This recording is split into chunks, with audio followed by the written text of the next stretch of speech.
మనం జీవితంలో తెలుసుకునేవి చాలా ఉన్నాయి. అందులో అతి ముఖ్యమైనది శృంగారం. దీని గురించి తెలియక స్త్రీలను అర్థం చేసుకోలేక పురుషుడు చాలా వరకు దీనివల్లే కృంగిపోవడం, నాశనం అవ్వడం, అవమానాలకు గురి అవ్వడం, ఏం సాధించలేకపోవడం, డిప్రెషన్కి గురి అవ్వడం, ఇలాంటివి ఎన్నో ఎన్నో సమస్యలు కొని తెచ్చుకుంటూ ఉంటాడు పురుషుడు.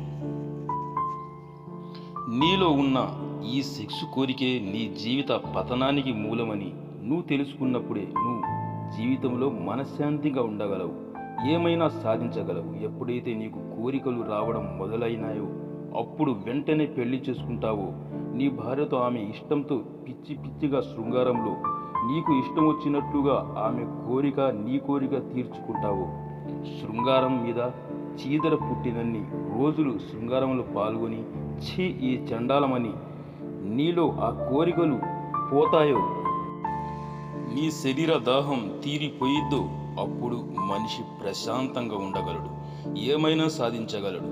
అంతే తప్ప పరాయి స్త్రీల వెనుక పడి నాశనం అవ్వకు. ప్రేమ దోమ అంటూ అస్సలే వెళ్ళకు. కనబడిన స్త్రీని అల్లా ఊహించుకుంటూ తిరగకు. కామాన్ని జయించి దాన్ని తొక్కి పడేసిన వాడే జ్ఞాని అవుతాడు.